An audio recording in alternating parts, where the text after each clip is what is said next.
आज ही आपके बहन भाग गई बड़ी। हाँ हमार छोट बहन है। छोट बहन है। हाँ। दो लड़का का मातारी बता दो एगो लड़का एगो लड़की। कौन साल का लड़का बानो? 8 साल के लड़का 3 साल के लड़की। अरे बाप रे बाप, 8 साल का लड़का बना 3 साल की लड़की। हाँ। तो वो प्रेमी के साथ भाग गई बड़ी। प्रेमी के साथ गई बड़ी। तो वो सुने में दुका पैसा वैसा भी देले बहन रहुआ? नहीं हम पैसा नहीं दिला, हमार छोट बहन दिला बड़ी। कितना रुपया देले बड़ी? वो कितना दिल पड़ी वो 42,000। 42,000 रुपया रहे बहन देले बड़ी अपने बहन के। हाँ 42,000 रुपया लेकर दुआ भागल बड़ी। सारा लेकर भागल बड़ी। कुमार और आप देख रहे हैं बैरागी लाइव न्यूज। अभी मैं पहुंचा हूं जनपद देवरिया के खापा थाना क्षेत्र के टामा टोला भवानी छपर और सिसई गांव की कुछ महिलाएं जो कि खापा थाने पे पहुंची हुई हैं। हालांकि इनकी बेटी है जो अपनी बेटी को देवरिया जिला के से और भोरे थाना क्षेत्र के सिसई में, छोटकी सिसई में इन्होंने शादी किया था, जो कि 2 बच्चे की मां है और 2 बच्चे को लेकर अपने पति को छोड़कर किसी प्रेमी के साथ फरार हो गई हैं। इसी मामले में इन्होंने जो कि थाने पे अभी आई हुई हैं और लड़की की ये मां है और लड़की की सासू मां है। बताया जा रहा है कि मुखबिर की सूचना पे भिंगारी बैंक से पुलिस ने उनको गिरफ्तार किया था और थाने पे लेके आई थी। हालांकि पुलिस की सूचना पे माँ और उनकी सासू माँ, उनके और ससुर और उनके पति पहुंचे थे, जो कि इस मामले में समझौता हो ही रहा था। तो खां पर की पुलिस ने समझौता करके उस लड़की को छोड़ दिया, जिसकी मांग महिलाओं ने की है कि हमें बिगड़ जानकारी हुए हमारी लड़की को थाने से छोड़ दिया गया है। इस घटना के बारे में हम जानने का प्रयास करेंगे। आखिरकार वो लड़की किसके साथ भागी है, कहां से भागी है, कब भागी है, लड़की के सासू माँ से और उनकी माँ से हम जानने का प्रयास करेंगे। कैमरामैन भैया थोड़ा चाहेंगे कि नजदीक आइए। माता जी क्या नाम पड़ी आपके? किशोरिया देवी। बताओ जाता कि आपकी लड़की जो 2 लड़के का मातारी बारी अपना प्रेमी के साथ वो फरार बारी 1 महीना पहले से। हाँ अपना हमारे दामाद के छोड़ के आ दूसरा के संग फरार बाड़ी। लड़का कहाँ के देखा भागल बाड़ी? वो लड़का हम भेंगारी बाजार के। अच्छा वो लड़का क्या नाम हो? कृष्णा। अच्छा कैसे जानकारी बोले कि हमारी लड़की कृष्णा के साथ भागल बाड़ी? लेके अला वो लड़की के जा 1 दिन पहले गल बड़ा और दूसरी दिन गल बड़ा, अतवार दिन रहा ले वहाँ से चलल बड़ा। तो रोगा कैसे जानकारी बोले कि हमारी लड़की खां पर थाना पकड़ाई बड़ी? दरोगा जी फोन करे। अच्छा दरोगा जी खां पर के दरोगा जी फोन करने लगे। हाँ। कि लड़की पकड़ाई बड़ी। हाँ। तो इतना कुछ कहाँ से पकड़ाई बड़ी? अब हमारा मालूम ना, उनसे नंबर लिया रहा भैला पैसा निकाला, पैसा जमा बाटे तो भर रहा के नाम के लड़की आएगा तो आप लोग फोन करिए। तो फोन करिएगा तो दिया कहनी है तो हम कहनी है जहाँ तो लिया के खापा थाना पर आए तो पूछे हैं खाली ओसे जेते रहबे कि नहीं रहबे। तो लड़की का जो हम बाप माई से गर्ज नहीं है ना, सास ससुर से गर्ज नहीं है। और कहती है कि थी वो लोग कहता साहब लोग जे दरोगा जी जाओ यहाँ से भागो भागो, जिस लड़की का उस तरह से होगा भागो। तो हम लोग गए हैं तो हटा देना और लड़का हमारे गए हैं बाद में अल हाँ गए हाँ तो कंधा में हाथ लगा के ढकेल दे यहाँ से जाओ। अच्छा सिपाही जो ढकेल दिया लो? हाँ। अच्छा हाँ सिपाही जी ढकेल देना। हाँ जाओ यहाँ से भागो। सासू माँ भी मेरे साथ मौजूद है, उनकी सासू माँ से भी हम जानने का प्रयास करेंगे कि क्या घटना सत्य है या असत्य है। बता नाम तो नहीं क्या नाम पड़ी राहुल? इसरावती देवी। अच्छा बताओ जाता कि आप पर आपकी जो पतो बाड़ी जो 2 लड़का का मातारी बाड़ी वो अपना प्रेमी के साथ रउआ के छोड़ के रउआ लड़का के छोड़ के और भाग गई बाड़ी? नहीं सर, कैसे बनोई उनके रात में आए थे अलन तो कहलन कि तबीयत खराब है परिवार के। अच्छा तो जाए दी तो हम कहनी नहीं रात में ना जाए देम, हम सुबेरे जाए देम। तो सुबेरे तो बोला के लेके गइल ओकरा बाद में गइलन तो हफ्ता दिन रखल तना अतवार के गइल बड़ी, वही अतवार के वजह से भागल बड़ी। तो 9 बजे राती खान फोन कैले बालो कि अनिशा आपके बहू अपने घरे पहुँचल बड़ी कि ना हो नहीं। तो वो बेरा कहले बड़ी कि थी बिहाने खोज वोज भइल बा। तो कहले बालो कि किशन के संग भागल बड़ी, हमनी के देखले नहीं खी जा इलू गइल बड़ान उहे देखले बालो कि किशोर के संग भागल बड़ी। अच्छा तो ये मामले में रहुआ जो कि भोरे थाना में चाहे खां पर थाना में एप्लीकेशन लिखोले बनी? हाँ भोरे थाना में लिखोले बनी, खां पर थाना में उनका महतारी लिखोले बड़ी।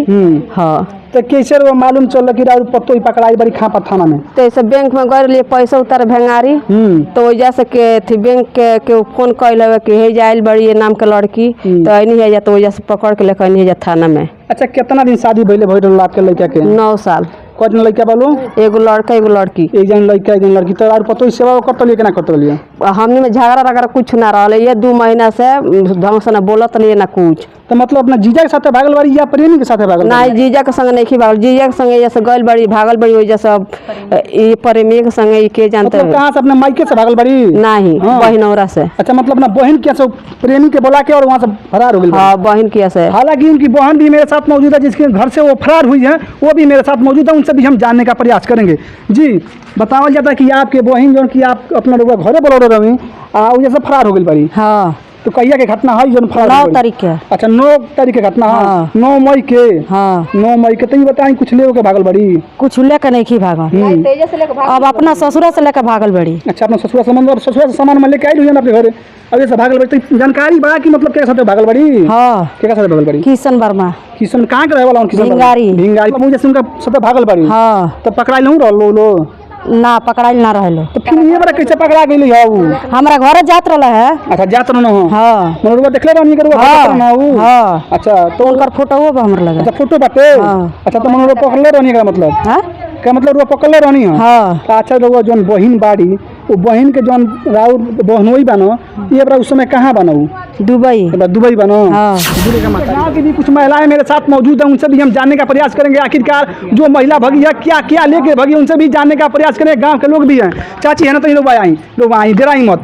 अच्छा ये बताइए रउरा गांव के रउआ पतो लगी हन रउरा गांव के पतो लेके पता लगा था कि भाग गई बाड़ी के ऊपर। हाँ तो भाग गई ही बरी। तो रउआ थाना पता आई रहनी हो। हाँ तो थाना पाई ना क्या कर रउआ थाना पाई रहनी हो। आई रहनी है, यही मामले में आई रहनी है। जब पकड़ाई रहली हो। हाँ पकड़ा लिया भेंगारी पकड़ली है अच्छा हाँ बैंकवा पर। तो ओकरा वजह से जा आई रहनी है जा तो यही कुल तो छोड़वा के ना लेकिन हेलो भाग गए सी वही जैसे कैसे थाना पे भाग गेलिए कैसे थाना भाग भागा दला पैसा के भागा देला। दरोगा की भागा देन दरोगा की भागा देन वो देखनी हो। हां वही रहनी है जा वो जरा पैसा के भागा देला लोग अंदर जा ही नहीं खेलो दे। काजी अंदर जा ही नहीं खेलो दे। थाना के अंदर निकल जाना नहीं खेलो जाए दे। अब भगा दिया लोग। हाथ लगा के हमरा भाई के भगा दिया लालो। अच्छा थाना में से। थाना में से खुद दरोगा जी भगौनी है हाथ लगा के। अच्छा कहत नहीं लो ऐसे जाई जाई ऐसे भागी लो ये ड्रामा लागल बा। हां अब भगा देला लोग। भगा दिया लालो।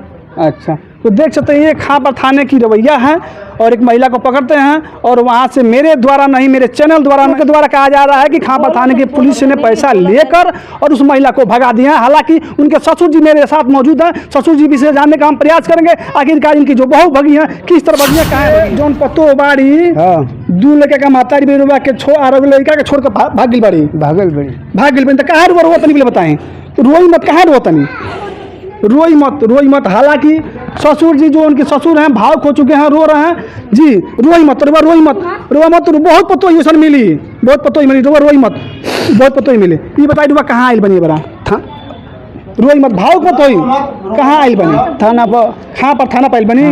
तो राउर पतो ही पकड़ाई रही हो। कहाँ पकड़ी राउर पतो भेंगारी बाजार में क्या कर आई रही हो बैंक में पैसा निकाल खाती आई रही हो।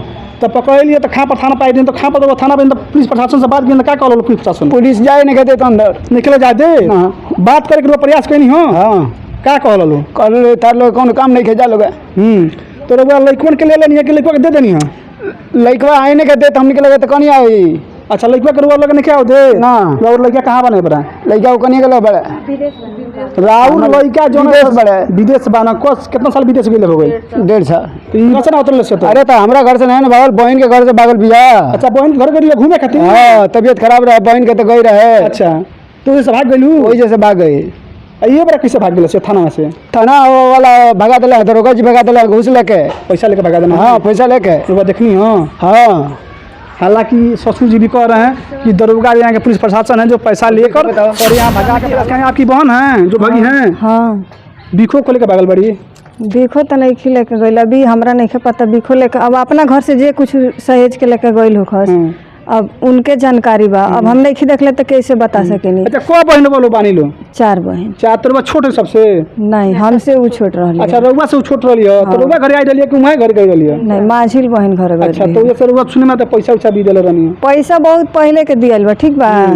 अब इतना पता ना रहला कि उ लेके जइबे करिहन कि का करिहन अब ई केहू थोड़ी ना जानत रहला लेकिन पैसा पूरा परिवार जानत रहला कि हाँ इतना पैसा देहले बाड़ी। हाँ तो देख सकते हैं जो कि 4 बहनें हैं जो कि 3 बहनें इस समय हमारे साथ मौजूद हैं। एक ये बहन है और एक ये बहन है और इसी बहन के साथ वो जो है कि महिला इनकी बहन रुपया पैसा गहना गुड़िया जो भी होता है 1 महीना लेकर पहले फरार हो जाती है अपने बहन के घर आती है अपने ससुराल से पैसा वैसा लेकर बहन के जाती है वहीं से प्रेमी को बुलाती है और प्रेमी को लेकर वहाँ से फरार हो जाती है। हालांकि 1 महीना बताया जाता है कि लखनऊ गोरखपुर कानपुर कहाँ रहती है। उसके बाद वो बैंक में पैसा निकालने के लिए भिंगारी बाजार जो कि कैनरा बैंक में उनका खाता था में पैसा लेने के लिए आती है जो कि मुखबिर की सूचना पे जो कि भिंगारी चौकी की पुलिस ने उनको पकड़ता है और थाने में लेके आता है और उनके पुलिस के सूचना पे घर वाले और ससुराल दोनों पक्ष जो है कि यहाँ पे पहुँचते हैं और वो बात करने का प्रयास करते हैं, लेकिन यहाँ की प्रशासन बात करने से इनकार कर देती है। हालांकि अब किस मामले में उनको यहाँ से भगा देती है, ये परिजनों का कहना है। मेरा कहना 2 दिन के थी अलमारी नहीं के खोलाइल, 2 दिन के बाद तब हमार लड़का आयल बन बाहर से, छोड़ देना लड़का। हाँ छोट जन लड़का, ओकर बाद भाई के बहिन के भौजाई के आ बहनोई के बोला के आ तब उनका अलमारी खोलाइल बा, तो ओइमे से बिखो नहीं खे, एगो खाली चांदी के बिखो रख के सोना के बिखो पूरा लेके चल गल बड़ी 2 लाख के बिखो। 2 लाख के हाँ 2 लाख के चयन, ओकर बाद में थी मंगटिका मारवाड़ी नथिया मंगलसूत्र ये सारा बिखो लेके गइल बड़ी, एगो खाली चांदी के बिखो नहीं खिले के गई, खाली चांदी के बिखो छोड़ बाकी सारा बिखो भागी बड़ी। हाँ तो ये भाई गइलन तो पेचकस से एथी खोलन, अलमारी खोलन, लड़का खोलन, तब सब लोग के वो ये देखावल गइल, अकेले अलमारी नहीं खोलाइल, सब लोग गइल, ओकर बाद अलमारी खोल के देखावल गइल बा। हाँ तो रउआ ये बात थाना पर वो पति के अपना पकड़ लेनी है, तो कहाँ जा देनी है, कौन भाग गई है? थाना पर वो बैंक एथी बैंक में से ले कहनी है जाते बोल डालो कि नहीं तलो जाल हो जा बैठल तलो से कोनो जरूरत नहीं है, हम इनका से लिखवा लेतनी, तो लिखवा के आई भी हम कहने बानी जा, तो बैंक में से पैसा लिए दे के बार बार उन्हें पीछे के रहता सुन के भगा दे हलो, भगा दिया लो। हाँ वो देखनी हलो। हाँ हम वो पूछनी हलो ना कि हमार बेटी हमार पतो कहाँ बड़ी नहीं पूछनी है तो कहत लो कि एथी दरखास्त डालल लो तो डाले के बताओ थी उ गई।